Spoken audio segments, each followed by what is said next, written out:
Welcome to the Friends with Money podcast, brought to you by Money Magazine, creating financial freedom for Australians since 1999. Hello and welcome to another episode of the Friends with Money podcast. My name is Tom Watson, a senior journalist here at Money Magazine, and it's great to be with you once again. On the evening of Tuesday, May 9th, Treasurer Jim Chalmers will hand down the 2024 Australian federal budget, Labor's second budget since coming into power last year, and its first in the traditional May slot. Like the October budget, this one is going to be delivered against an interesting economic backdrop, though, with relatively high inflation and resulting cost of living pressures proving key areas of concern that the government will be looking to address and navigate.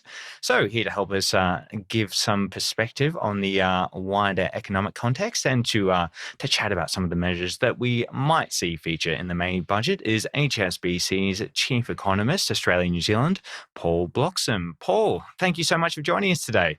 No worries. Great to be here.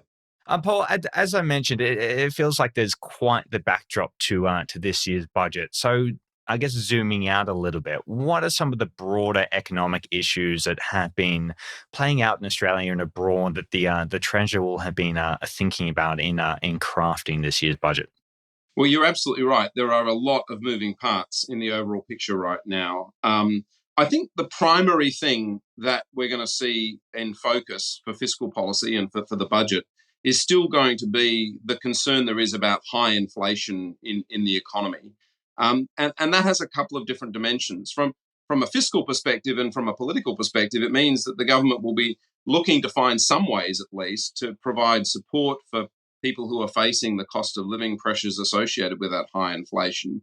But what's most interesting, at least from a macroeconomic perspective, is at the moment that high inflation is meaning, of course, that the RBA, the Reserve Bank, is lifting interest rates very quickly or has lifted them very quickly and is trying very hard to slow the economy down in order to try to get inflation back to where it needs to be. It's been running at 7% and it needs to be running at closer to 2 to 3%. That's what they target. That's what they've been doing, tightening monetary policy, lifting interest rates, trying to slow the economy.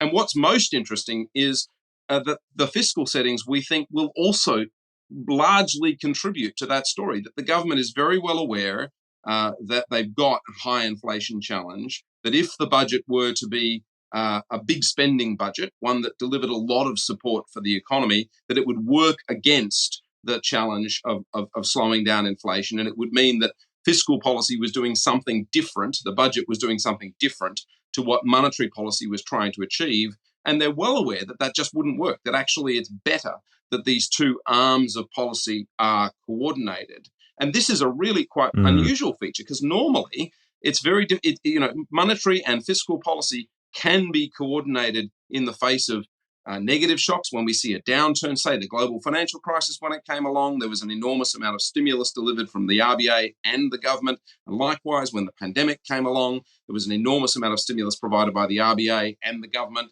But it's rare that actually when things are tightening up, when the economy needs to slow down and inflation needs to come down, that both of these arms of policy are likely to be coordinated. And that's exactly what we're seeing going on this time around, or we expect to see in the budget. We think it's going to be pretty cautious. It's not going to be a big spending budget. It's going to be quite focused on the idea that they need to tread very lightly if they're not going to add to that inflation challenge that we face in the economy. So I think that's actually the most interesting aspect. They've got a fine line here, a narrow pathway to tread, if you like, where they want to provide some support for households in the face of cost of living pressures, but they can't pump prime the economy too much because that would just lead to the RBA needing to lift interest rates more. And the fact that these two things are coordinated this time around is quite unusual.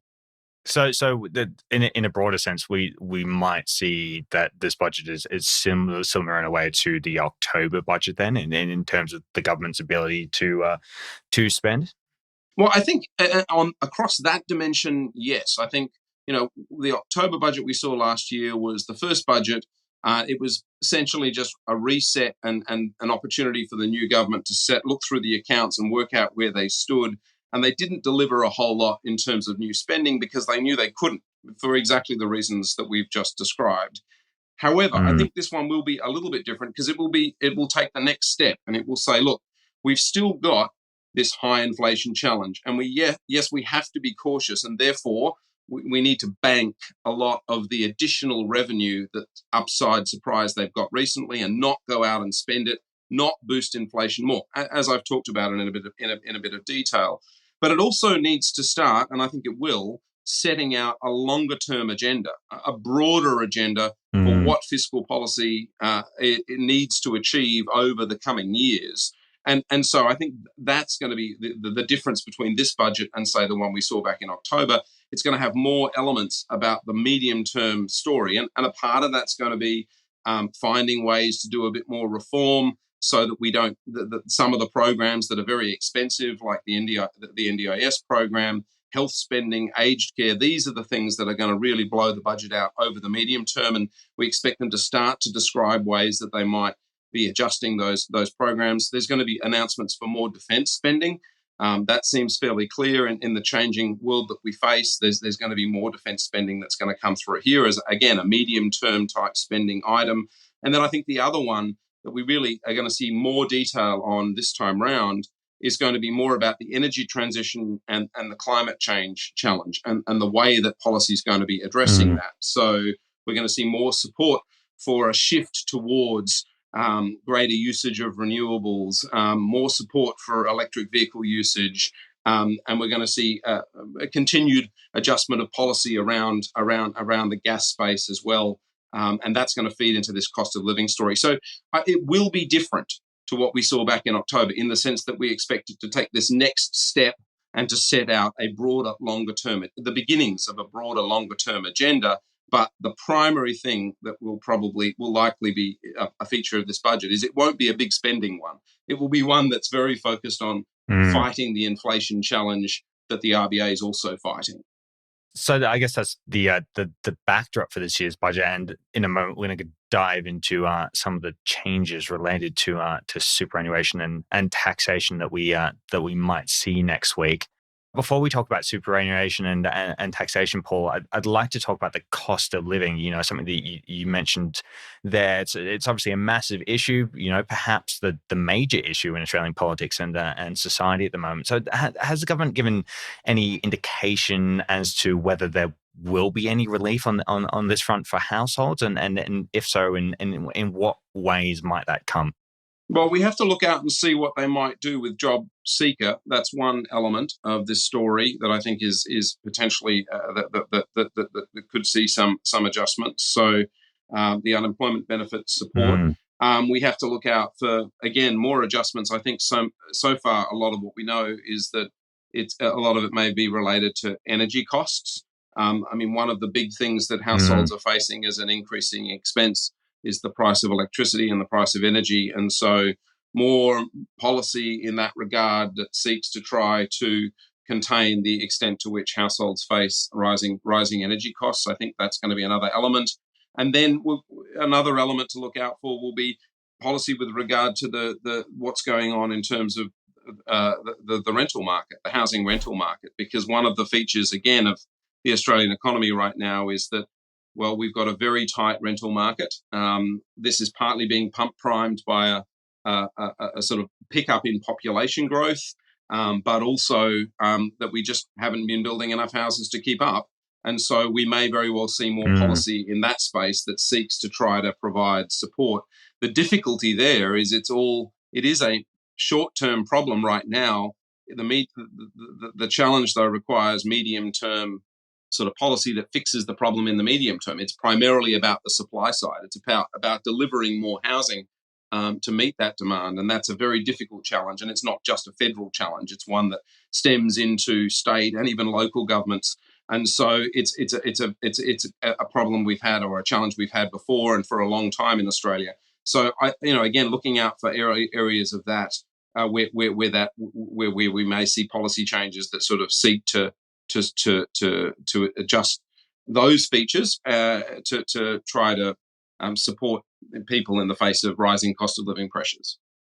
Outside of cost of living, Paul, superannuation, taxation, that these are two kind of policy areas that the government has been talking about a wee bit in recent months. Is there anything new or anything on those fronts that we're likely to, I guess, either see included or I guess absent from the budget? Well, so we know that there are going to be some adjustments to taxation of superannuation, and they've already been announced. And again, they'll be brought to bear as a part of the budget. We'll have to see if they decide to make any further adjustments, but a lot of that's already been sort of put out into the public domain. And the other discussion that's obviously at play is what happens to the tax cuts that are already sort of in place, and whether they're going to go ahead with continuing to keep those. And so that will be another thing that's at play in the budget, although there hasn't been very clear guidance as to which way that will go. So that was policy that was legislated under the previous government to give back the bracket creep. So as people move up through tax brackets, of course, they start to pay more income tax. And so there were these tax cuts legislated for a number of different years, and there's another stage of it yet to come. And so that's a possibility in terms of looking out for what they might decide to do in the budget. I think on net, we'll look at this budget and say that it probably does see higher taxes on net as across the spectrum in terms of if you add up all the pieces together.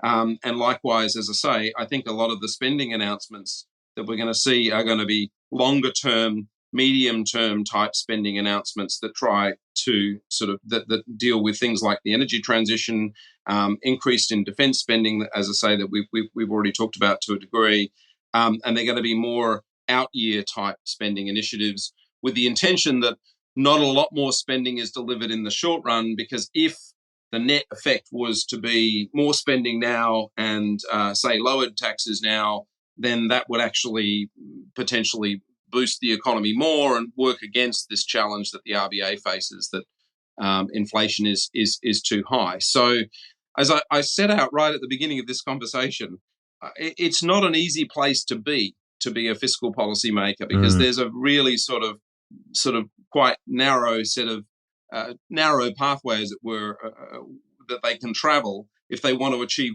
all of those objectives that I've just set out, which is don't boost inflation in the short run, somehow provide support for the cost of living pressures for certain parts of the community in the short run, though, and then try to set out a broader medium-term agenda that deals with the bigger structural issues, which are that the government, the budget is in a structural budget deficit. It is not, the budget will not, the current set of fiscal policy settings, the tax and spending system, will not deliver enough revenue to meet all of the expenses that we expect to see over coming years. And so adjustments will need to be made over the medium term to remedy that. We need to find ways to either cut back on spending or lift taxes in the medium term, or the better solution, of course, would be to grow the economy faster, to do reform that grows the economy faster. But that's always the most difficult one to achieve, and the one that, again, doesn't really deliver its benefits until the medium term. Paul, you've ticked off so many areas there already. So I think this is an excellent place for us to leave it today. And obviously, we'll have to wait until next Tuesday and until we to see what's actually in there. But thank you so much for giving us such a great preview, and really look forward to having you back on the pod again soon. Thanks very much.